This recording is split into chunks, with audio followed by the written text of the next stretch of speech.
We're back at it again after taking last week off. Actually, our entire slate of Saturday morning talk shows was preempted last week, so we had no Tri-City Sports Roundup, no Dr. Hancock at 9, no Drive Time AZ at 10, no Eye on Prescott at 11, as the ASU football team had an early start to its game at Cincinnati. But this week, Tri-City Sports Roundup is live, and we can give you a Thursday night football recap. No, I did not misspeak there.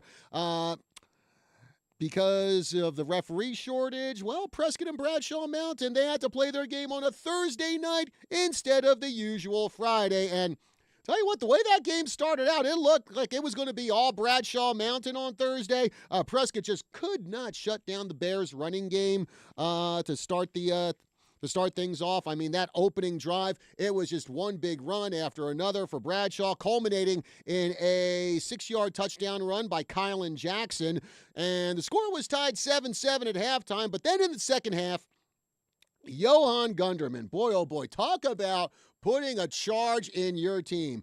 Gunderman took the opening kickoff of the second half, 98 yards down the field for a touchdown. So close game throughout. In fact, the score was 20-17 in the final minute of the fourth quarter. Then Uriah Tennette just hurdled the line to get into the end zone on a quarterback keeper, stretch out that Badger lead, and ultimately give them the 27-17 win. And you can check out a recap of that game along with selected highlights online at KYCA.info by clicking the news link. Heck, you can even watch the game in its entirety on KYCA.info. The replay is on our front page there, or you can check it out on the KYCA Facebook page or the KYCA Digital YouTube channel. So you don't have to fret if you missed the game or missed a play or just want to check out the game again. KYCA has got you covered. Like, say, if you want to check out Uriah Tennette's touchdown pass to Johan Gunderman on 4th and 33. I mean, man, you talk about a huge roll of the dice by Coach Cody Collette, but hey, sometimes you got to take those risks, folks. One of the many reasons I just can't stand present-day Major League Baseball, because so many teams are so beholden to analytics and, oh, the computer tells us there's a greater chance of failure if we do this. So now teams have become risk-adverse. Now, yeah, most times you want to play it safe. But if the situation calls for it, well, borrowing the motto of the 442nd Regimental Combat Team from World War II, go for broke. Heck, even Michael Jordan said he missed more than half of the three-pointers he took during his career, and some nights that may have cost the Bulls. But other nights, that three-pointer that Michael Jordan hit, that might have been the reason why they won. By the way, for those not aware, the 442nd I just mentioned there, that was made up entirely of Japanese Americans, and in fact, they became one of the most decorated combat units of World War II. I even featured him in my new alternate history novel, Unthinkable, because I just think their story is just so awesome.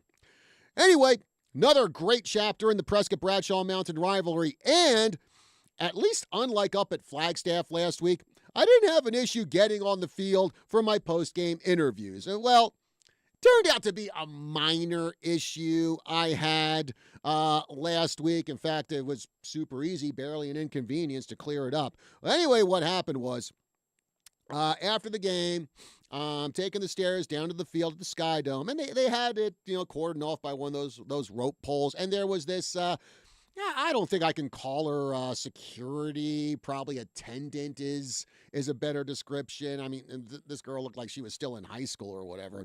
So I get down there, and I just point to the logo on my shirt, hey, KYCA, I'm press, I'm going to go down there and get some interviews. And the attendant tells me, well, I was told I'm not supposed to let anyone by without a pass.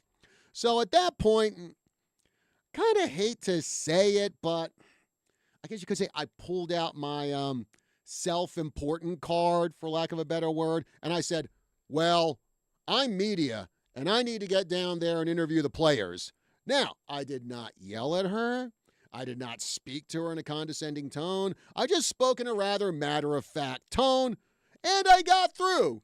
which proves something I've heard for years. In a lot of instances, if you act like you belong somewhere, you can get in. Kind of like that line from this movie that came out in the 1990s, The Paper. Really good movie with Michael Keaton and Glenn Close and Randy Quaid. And Keaton's character, and honestly, this is one of my all-time favorite movie lines. Keaton's character at one point says, "A clipboard and a confident wave can get you in anywhere."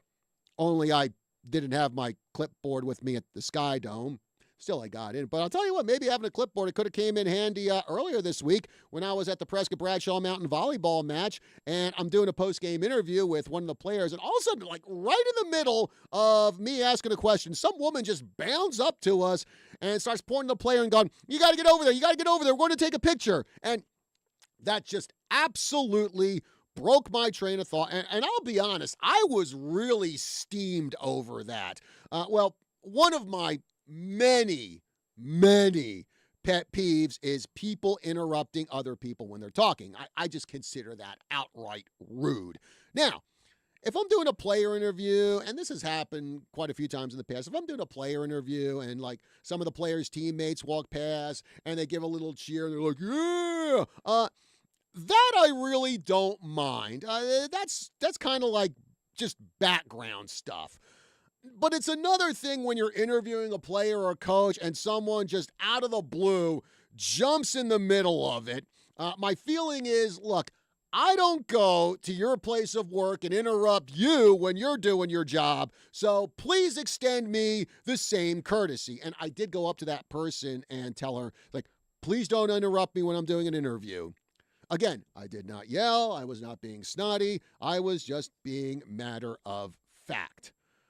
Oh, by the way, before we go to break, folks, one score to give you from last night. We actually did have some Friday night football last night over at Chino Valley High School. The Cougars were taking on one of their longtime rivals, Wickenburg. Didn't work out so well for Chino. They lost 40-0. Third shutout in a row suffered by the Cougars. Man, oh man, you just got to feel for those guys. And 2 more games left on the Cougar schedule. So hopefully they can turn things around a little bit here and hopefully end the season on something of a positive note, build towards something for next season. But yeah, it's got to be tough for them. 3 shutouts in a row. In fact, their last 4 games, Chino's only managed 6 points in those 4 games. And this is a team who earlier in the season, they got a couple of blowout wins, I think, against Kingman Academy and Brigade Catholic. So, best of luck for Chino the rest of the way. Speaking of football, finally, we're going to have a Friday night football game for Prescott. This coming Friday, we're going to be home at Bill Shepherd Field. Prescott versus Coconino, 6:45 pregame, 7 o'clock kickoff. Thankfully, it will be on a Friday. So, like I said, sometimes these Thursday games throw me off. In fact, Thursday when I was heading home, I'm going, oh man, I gotta remember to get to the bank and deposit my check. And I go, oh, wait a minute, I don't have to do that because it's a Thursday, not a Friday. Anyway, folks, 928-541-1016, number to call here on the Tri-City Sports Roundup. Coming up to a break here. When we come back, we're going to be talking golf today because in the studio with me, I have members of both the Prescott boys and girls golf teams who earlier this week won their section championships. I've got Zane Gall and Jonathan So for the boys. I've got Carolyn Westerman and Lauren McCormick for the girls. So we're going to be talking about their section titles. We're going to be talking about their season, and we're going to get you ready for their runs at the state tournament. That's coming up right after this. We'll be back right after this.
We are back on the Tri-City Sports Roundup. John Rust with you, and we've got a packed house here in our live stream studio today at KYCA because we've got members of both the Prescott boys and girls golf team in the studio with us. Representing the boys, we have Jonathan So and Zane Gall. Representing the girls, we have Carolyn Westerman and Lauren McCormick. Guys, good morning, and thanks for being with us here. Thank you.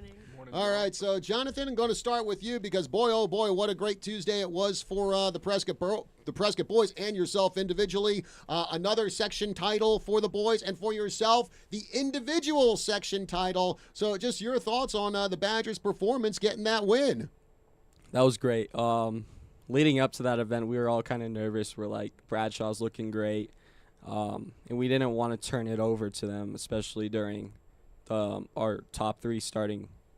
One of the top three starting five. We didn't want to turn that back over our senior year. So that was just kind of the mentality going into it. Just play as hard as we can. It's our senior year. Let's go and get this win. Mm-hmm.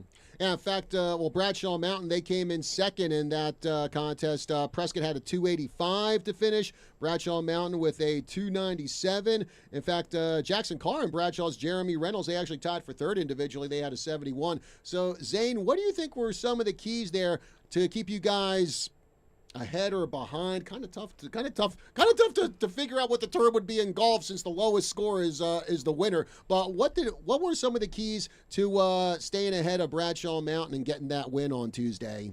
I think the keys really came down to just like confidence, because we're at our home course and we know we can all play good at there. It was a 4-peat for the section championship for us, so that brings some extra confidence. And that's always nice. So, yeah. All right. And, of course, for the girls, I believe this was their first section title. And, Carolyn, what kind of pressure do you felt was on the girls' side going into that section tournament? Oh, it was definitely stressful, but we practiced a lot, so we kind of had that confidence going into it that we were definitely going to improve a lot. Okay. Now, Lauren, actually, it has been overall just a really good season for Prescott girls. You won quite a few of your regular season matches. So how confident were you going into sectionals that you could come away the winner?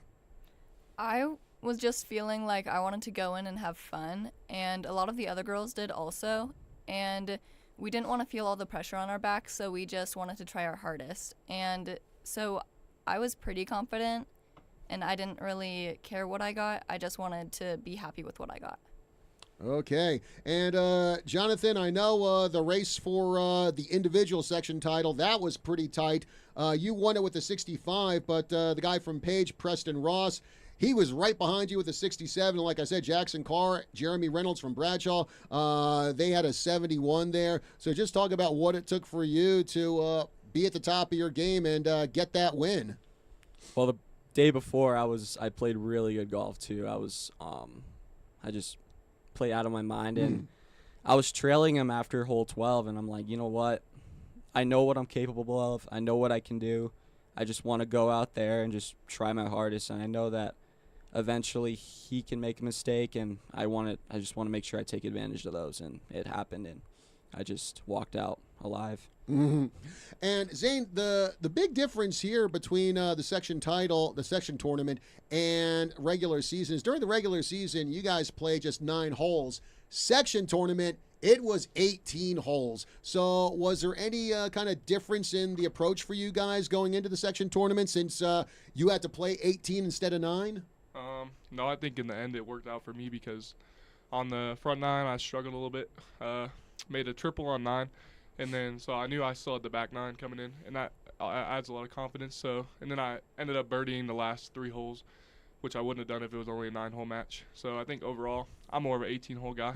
But, yeah, I think, honestly, we've all played that course, 9 or 18, so it didn't really affect us, I don't think. So, Carolyn, what about for the girls' side? Any difference in your approach, having to play 18 holes instead of the usual 9? Normally before high school, I would play 18, and what I found was on the back 9, I would be more focused and I would get better scores. So it was kind of nice to have another 18 match. All right. And Lauren, actually, I mean, this is a pretty young team that Prescott has. Just looking at the top five, you only have one senior on it. I mean, I believe you're a sophomore.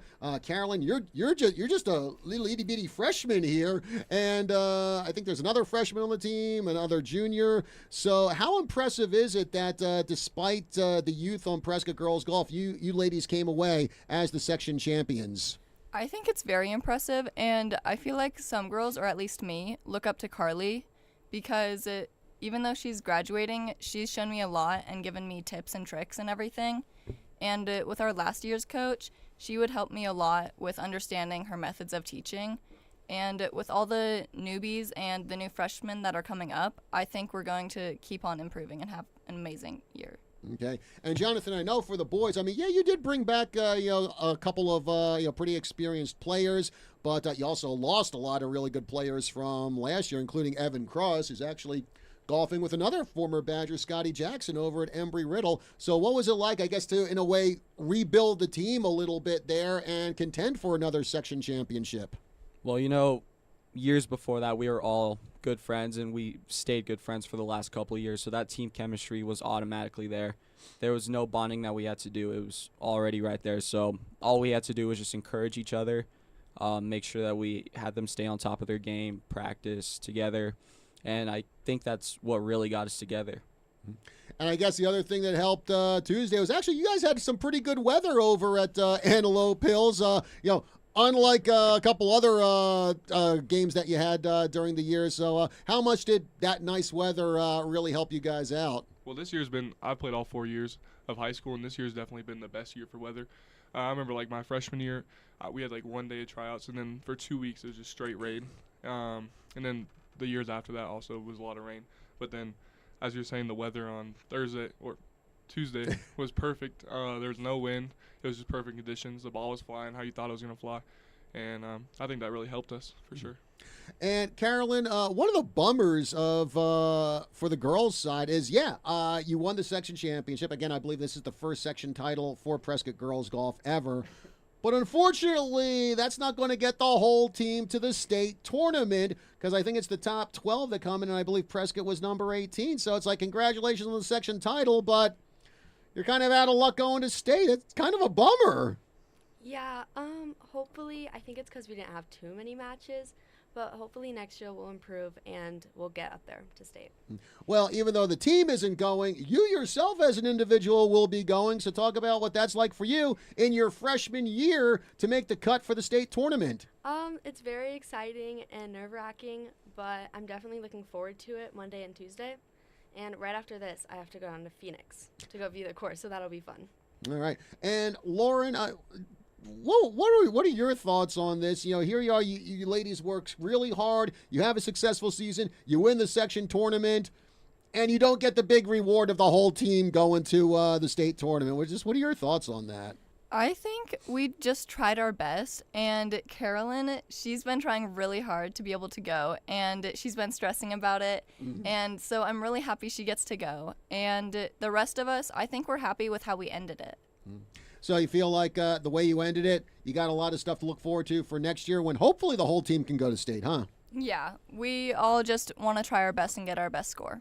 Okay. And Jonathan, on Wednesday and Thursday, that's the Division II tournament for the boys. Going to be down at Aguila Village in Levine, or the Aguila Golf Course down at Levine Village. And I believe, were you guys there last year for state? We were there last year, yeah. Okay, well, give us a little report on what that course is like. What can you expect there on the greens? So we just played there yesterday, our first practice round, and, it's a very attackable golf course. Just as long as you're hitting fairways, it's going to be pretty easy. You have straightforward approach shots into the green. If you do miss a green, it's pretty straightforward pitches and chips around the green, and the greens are really nice. They're rolling really good right now. It's just, if you can stay confident while you're on that golf course, you're going to do great. All right. And just a little fun fact, folks, and I'm going to bring up this little tidbit of information because, well, it's me. Not too far away from the the Aguila Golf Course in Levine Village is the Stardust Ranch. And for those of you who've never heard of it, Stardust Ranch That's sort of like Arizona's version of the Skinwalker Ranch from Utah, where there's been a lot of UFO sightings and alien sightings and other paranormal activity going on there. In fact, when I looked it up on Google Maps, it said closed permanently. And I'm like, yeah, I wonder why. Probably because no one wants to live there with all the weird stuff going on. So anyway, there's a fun fact for you. Don't worry, Carolyn. I don't think any of the weird stuff has come over to the Okay. golf course, so I think you guys should be okay there. All right, well, folks, in the studio with me today, I have Jonathan So and Zane Gall from the Prescott boys golf team, the section champions, and I have Carolyn Westerman and Lauren McCormick of the Prescott girls team, also the section champions. We'll be talking to them more on the other side of the break, but before we go to break, as always, it's time to see who shined over the past 7 days as we present the Tri-City Sports Roundup 3 Stars of the Week. Starting with the ladies, our number 3 star is Mallory Walsh of the Prescott flag football team. She had 2 touchdowns, one off a pick 6, the other off a punt return in the Lady Badgers' 42-0 win over Mare on Tuesday. The number 2 star is Katie Roll of the Embry-Riddle volleyball team. She recorded 45 assists in the Lady Eagles' 3-2 triumph over Arizona Christian Thursday. And our number 1 star of the week is Jamie Black of the Embry-Riddle soccer team. She had 4 goals in the Lady Eagles' 5-2 victory over Arizona Christian Thursday. Now for the guys, our number 3 star is Caleb Deakins of the Bradshaw Mountain football team. He recorded 12 tackles and had 2 rushing touchdowns in the Bears' 39-22 win over Mingus last Friday. The number 2 star is Johan Gunderman of the Prescott football team. He returned a kickoff 98 yards for a touchdown and had a touchdown catch in the Badgers' 27-17 victory over Bradshaw Mountain Thursday. And our number 1 star of the week is sitting just across from me. It's Jonathan So of the Prescott golf team. As we mentioned before, he won the individual section championship on Tuesday. Congratulations to all our 3 stars of the week. Break time here on the Tri-City Sports Roundup. We will be back with more right after this.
We are back here on the Tri-City Sports Roundup. John Rust with you. Thank you very much for joining us here on a Saturday morning. It's golf day on the Tri-City Sports Roundup. From the Prescott boys golf team, we have Jonathan So, the individual section champion, and Zane Gall. And by the way, for those of you listening, yes, Zane Gall actually golfs. He doesn't only do basketball. And for the ladies, we have Carolyn Westerman and Lauren McCormick. Girls also winning the section championship last week as well. And, of course, well, with so many athletes in here, I didn't even get to tell them about this before we went on the air. So this is going to come as a surprise. And now they're all looking at me like, what does he have in mind for us? I'm scared right now. Yes, it's lightning round time. We got to start asking questions about their teammates. I'm going to start with the ladies here. And, Carolyn, I'm starting with you. Who would you say on the Prescott golf team is the best dressed player on the team? Ooh, okay. Well, I mean, it's hard to say because we always just wear golf clothes. But, yeah, I don't know. Wow, got to think of that, huh? Yeah. Lauren, are you pointing to yourself? No, I'm saying I know someone. Okay, who's that be? It would be Jade because she always finds the best things at Goodwill, like Lululemon and everything. She has the best golf outfits that you can find at Goodwill. That is true. Yeah. That's Jade Fur, right? Yes. Okay. All right, so Carolyn, I'm going to give you another one here. Who would you say is the funniest player on the team? Just the absolute team comedian. Jade. Yeah. Oh, Hands boy. down. Mm-hmm. Boy, so that's 2 for Jade. Nice going, Jade. All right, Lauren, on the opposite end, and I guess Jade probably won't get this one, who would you say is the most serious player on Prescott? Carolyn. She just takes the golf game to the next level compared to everyone else, I feel like, because she's a freshman and she wants to go to college and have golf in her future. Okay, so Miss Most Serious Player on Prescott here. Who would you say is probably the most talkative player on the team? The kind of person who, if I interview him, I'd just be like, will you just hurry it up? I don't got all day here. Ooh, I feel like everyone when they're comfortable. Because then if they're not comfortable, then it's kind of like, oh, just a little bit here. But when we're all really comfortable with each other, we all talk, yeah. Okay, so Lauren, is this question a moot one? Who's the quietest player on Prescott, or is there even one? I mean, nobody's really quiet after you get to know them, but to start, I feel like maybe the new people on the team because they're just not used to everyone. Like Joey, who's on the JV, and then Kaya, but now she talks a lot. And then when I first joined, when I was a freshman, I was really quiet. And I take it you're no longer quiet. No. Okay, and finally, Carolyn, who on Prescott can eat the most in one sitting? Oh, we talk about this on the bus. Ooh. I don't even know. We all talk about it on the bus, and it's like the biggest debate ever. Wow. Well, it's just like our little joke, like who's the most big back, yeah. I don't know. I haven't seen them like really do that, so. So basically that one's still up in the air for the girls. Yeah. Mm-hmm. Okay, well now let's go over to the boys. And Jonathan, who would you say is probably the best dressed player on Prescott? Who is, as ZZ Top says, is the sharp dressed man? I'm gonna have to give that one to Burley. Mm-hmm. He kind of has all the good apparel too, and that it's really neat what he has. It's cool. Cool. Okay, Zane, who is the funniest player on Prescott? Who's the guy who just keeps you laughing all the time? Probably Parker Reed. Mm-hmm. He's sometimes I don't know if he's trying to be funny, but he he just says some funny things, and then obviously he's trying to be funny sometimes, but he always get you to laugh. All right, so Jonathan, opposite end, who's the most serious player on the team? I'd have to give that one to myself. Off the course, totally different person. I'm outgoing, energetic, but as soon as I'm on the course and I'm on that first tee box, I stay locked in and I don't ever leave that until I finish on the 18th green. Gotcha. All right, so Zane, who would you say is probably the most talkative guy on Prescott? I'll have to give it to Burley Johnson because you're just walking up he's always has something to talk about. Even like if you're a little mad, the only time he doesn't talk is when he's mad. But yeah.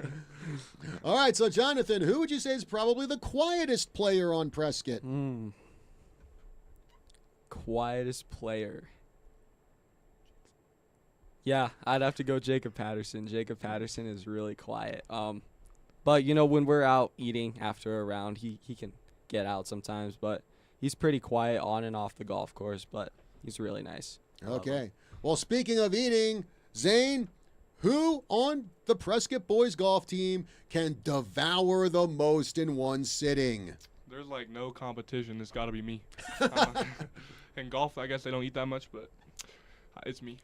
Well, I mean, you're 6'11" and you're like a three-sport athlete, so you got to maintain the caloric intake there, my guy.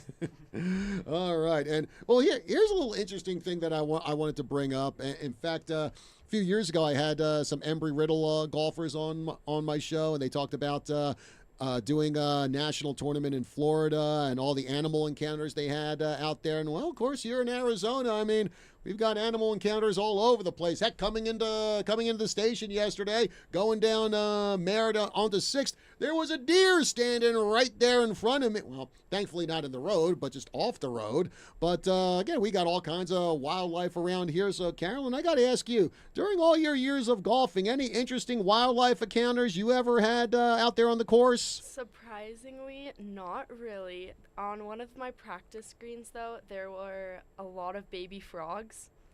What? Yeah, it's weird, but they were all over. And that was about it. And maybe like one mountain lion. Could you please elaborate on that? Well, I was playing in a tournament for Southwest PGA, and I was in a group of, I think, 4, and a mountain lion just came right up on the fairway. So, like, what did you do at that point? I got really scared, but it started to walk away, so it was all okay. Okay. Lauren, what about you? Any interesting wildlife encounters while you've been playing golf? Nothing compared to Carolyn, but the other day, I mean, there was a baby butterfly that landed on my ball, and I got a few pictures because it looked really cute. It didn't move the ball or anything. No. Okay. So it didn't affect your play. Well, that's good. Jonathan, what about you? Any interesting wildlife encounters in your golf career? I've had a lot. I don't know what would top me trying to hit my shot, and I see 2 bobcats roll up, and they're like about 20 feet away from me, just staring me down. I back away, and then they just keep walking towards me, and then I like go to my bag, I grab a club, so I'm like armed. I have my 7-iron in my right hand, and I think it was a putter in my left hand, and I'm kind of like shooing them away a little bit, and they jump back, and then eventually they run up. But that was something. That would have made it such a cool picture if you were like holding up both clubs with a mean look on your face. It was very, very interesting. Oh man, Zane, what about you? Any memorable wildlife encounters you've had on the course? Just like a week ago, I was playing at Capitol Canyon, which is up in Hacienda, and the deer were just sitting in the driving range, which I found, like, I don't know, I guess. But then the guy I was playing with, he was like, oh, if you just hit at them, they'll move. And then, like, I don't know, they did. But, like, before we got there, I was just, like, trying to avoid them. So, and then this morning, actually, so I was like, I was a few minutes late from when you said to get here, but there's a flock of turkeys crossing the road by my house, so that's why I was late. So, yeah. A flock of turkeys? Yeah, well, I think it's called a gaggle, actually. Yeah. I guess they're like so many. There's so many different things like for birds, like for owls. I think when there's a bunch of them, it's a parliament of owls, a murder of crows. It's also murder of ravens, or just something else for ravens. I don't know. And of course, all the other thing is since you're playing golf outdoors, weather can be a factor. And I mean, we have had some nasty weather the last couple months. Not as much as in a usual say monsoon season, but Carolyn, what's probably the worst weather conditions you ever had to play in? It was at Antelope. Justin was there. It was for a tournament, and I was out, I'd want to say on the 7th hole at Antelope Hills, and it started raining and lightning really bad. So we had to stay indoors for about like 3 hours before they decided to just cancel the whole thing. Lauren, what about you? What are some of the worst weather conditions you've ever played in? Mine is almost the same as Carolyn's, but it started hailing out when we were playing golf, so we had to sit by the bathroom for a long time until it stopped hailing because we couldn't get back into the clubhouse, and it was just a long day. Jonathan, what about you? What is probably the worst weather condition you ever played in? So, a couple years ago, we were having a golf tournament down in Phoenix, and it was insanely windy, and then it just started raining a lot out of nowhere.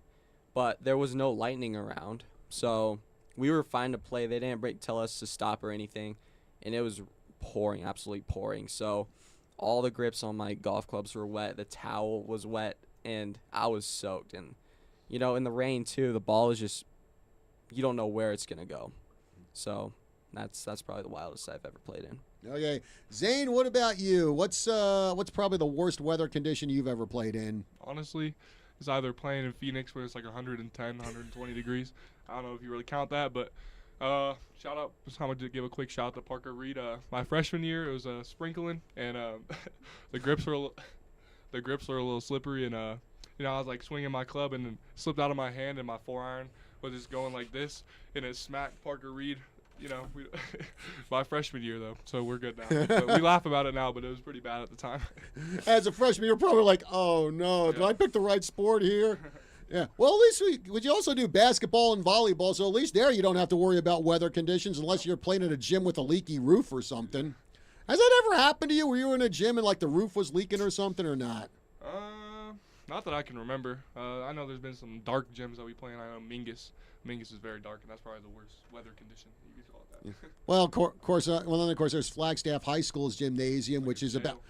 Actually, yeah, I know you're not the first person to tell me that. A lot of people have said it feels like playing in a jail because it's just so cramped and compressed and everything. And well, of course, when we were up there, just a few months ago, that's when they had the fire at the popcorn machine. Oh yeah. I guess they fixed it because I actually had some popcorn when I got there, and it wasn't burned or anything, so glad for that. Well, of course, we talked about Zane Gall here, a 3-sport athlete. Like I said, a lot of our listeners probably know him from basketball. So, Jonathan, what about you? Is golf the only sport you do, or do you do some other sports? I used to play basketball and baseball when I was little, but now I'm just kind of focused on golf, and that's kind of where I stand now. Gotcha. Lauren, what about you? Any other sports besides golf? For the school coming up is soccer, and then after that I have softball for the school. Okay. So a 3-sport. So I'll be seeing you on the soccer and softball fields then pretty soon, I guess. I guess so. Yeah. Carolyn, what about you? Any other sports you play besides golf? When I was little, I'd do tennis and soccer, but for the past few years, I've just been sticking with golf. So no going out there and helping Coach Fetty with the tennis team this year then, huh? Mm-mm. Gotcha. Okay. Well, folks, we're just we're just a few minutes away from the end of the show here. But real quick, I just want to find out, Zane, what got you interested in playing golf? I feel like it's most people's story, but like my grandpa and my dad, where like they didn't really get me into it, but I played a few times with my grandpa, and then like in high school, I started watching like golf YouTube, like during COVID. I feel like that's when a lot of people started playing a little bit, and it just really got me hooked. And then honestly, like this year is like really where I made a step and like got way better, because I started playing like every day. Like the last 3 years, I didn't really take it that serious. It was just kind of just fun. And then this year, I'm like it was nice to get a lot better. So. All right, Carolyn, what about you? What got you interested in golf? My dad took me to a PGA Superstore, and I picked up a putter. I was, I think, 6, and I sunk a putt. It's pretty long. And then he said, I have to get you into golf. Well, speaking of sinking, we got to mention this before we go off the air. You actually had a hole-in-one this year during one of your matches, so tell us about that. It was pretty surreal. It was the first hole. I think it was hole 3. And it was nice because my coach was there to see it. And it kind of just set me up for the rest of the round on a good mood. Good. Lauren, what about you? You ever nail a hole-in-one? No, I wish. Carolyn is just a step above everyone. Jonathan, what about you? Any hole-in-ones in your career? No, way too many close calls, though. Oh. They'll come. They'll come. Yeah, one of these. One of these days. What was probably the closest you got? So it was at a golf course in Phoenix. It was called Wigwam. Mm-hmm. This was when I was probably 9 years old. It was on an island green, so it was a small green with water surrounding it. I hit a shot, it landed, and it took a little slope. And as it fed down the slope, it was rolling really slowly, surprisingly. I don't know how it didn't go in. It hit the pin and did a little 360, and I had about an inch tap in. Oh, Zane, any hole-in-ones for you or what? No, I wish. I know I've witnessed a couple, but nope, never had one. I wouldn't say I've been close. I mean, I've rolled past the hole pretty close. I hit one to like a couple inches, but nothing that was lipping out or anything like that. All right, well, folks, we're coming up to the end of our show here. Want to thank Zane Gull and Jonathan So from the Prescott boys golf team, and Carolyn Westerman and Lauren McCormick from the Prescott girls team for joining us here. Folks, thank you very much for your time here. Hey, congratulations on your section championships that you won this week. Jonathan, Zane, best luck to you and the Prescott boys at the state tournament on Wednesday and Thursday. Carolyn, best of luck to you individually at girls state on Monday and Tuesday down there at Levine. Guys, again, thank you very much for joining us here on the show today. Thank you so much for having us. All right, that's going to do it for Tri-City Sports Roundup today. Hey, stay tuned. Dr. Hancock at 9, Drive Time AZ at 10, Eye on Prescott at 11, our Saturday slate of local talk here on KYCA. Again, folks, thank you very much for joining us here. We'll see you again next week. Have yourselves a good one.